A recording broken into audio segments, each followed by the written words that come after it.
Hello friends, greetings from Iceland, from the city of Thorlakshöfn in the south of Iceland. It is a very small town, only 2,000 people live here, but by Icelandic standards it's a big town, rather big, because we don't have many cities or much population in Iceland, only 350,000 in the entire country, so 2,000 is a big city in Iceland. And that's where I had been living for the past 5 years, soon 5 years, with a brief period when I moved away to Reykjavik. You saw this town before in my videos, but you haven't seen it with the snow. And this is how it looks during the past days. This footage is from 5 days ago, but also today it's a lot of snow on the streets, and it's a big trouble to clean it, and it's not very convenient to walk or drive a car. But it's not everyday view, because usually we have a lot of rain in the winter, but this winter is a snowy winter.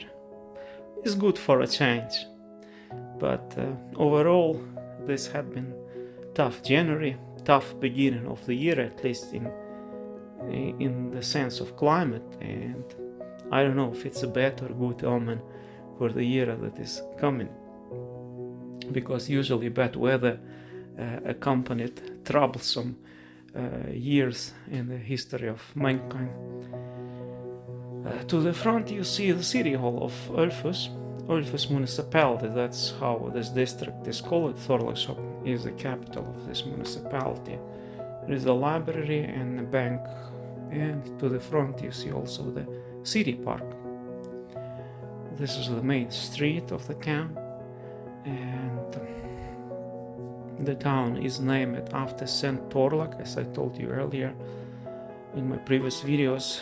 He is Icelandic saint, the only Icelandic saint canonized by the Catholic Church.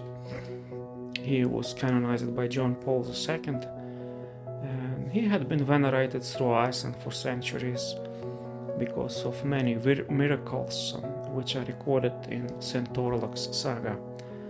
And his life had been recorded in great detail, and there is an entire saga dedicated to him, St. Thorlak's saga. You can buy it in Iceland. I don't think it's available in English, but only in Icelandic. And he was the bishop of Skalholt in the 13th century.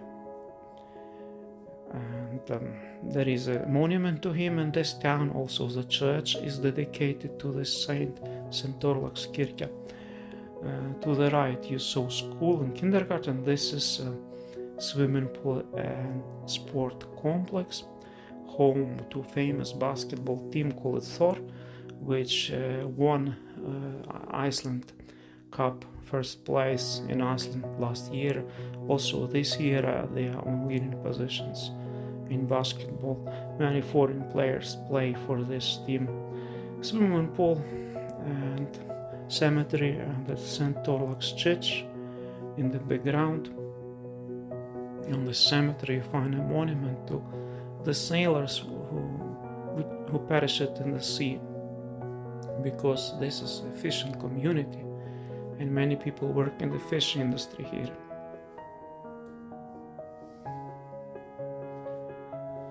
The town is growing slowly because it's getting more and more popular among people of Reykjavik. Many people prefer to live in their own houses. That's why they buy house here for the price of flat in Reykjavik, and it is convenient because it's close to Reykjavik. It's only half an hour to reach Reykjavik, 45 minutes to reach the city center of Reykjavik.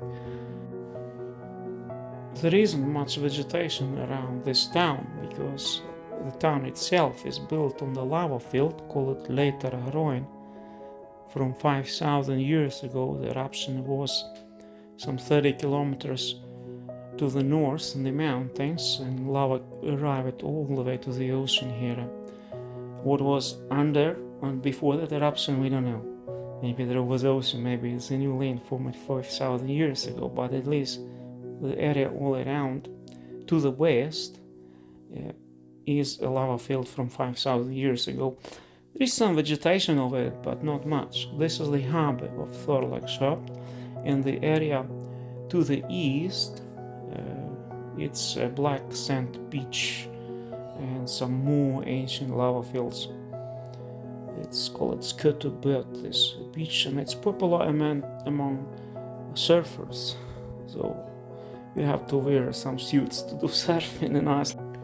Very close, 20 kilometers from here, you find the town of Febryary, and Selfoss is about 30 kilometers to the east. There is also Eyrarbakk, a small town. So there are a few villages around in the area, but otherwise it's quite underpopulated, vast territories with no houses, no trees, no buildings, no infrastructure, nothing, except a single road that runs to Reykjavik, and there is another highway that runs towards Grindavik. That's it. So it's a kind of a secluded place. You can have peace here from the city life, and perhaps it's not good for some people who are used to social life and would like to socialize or go to theaters and things like that. This is perhaps not the best choice to live, but if you like seclusion, if you like to be a hermit, that's the right place. Well, you can get away from here, you can drive to Reykjavik once in a while or go abroad as much as you like if you can afford it. And I don't mind living here. Those are new blocks here that had been built here during the past years. The city is growing. There was nothing here 50 years ago. All the town was built after the war, but there had been here some farms. People used to live here since times of settlement of Iceland, some farmers around, but the city itself is new, imagined after the war. So this is how Iceland looks these days, with a lot of snow, cold, windy, as always. I send you my warmest greetings from Iceland. Be well, God bless you, peace and blessings, all the best.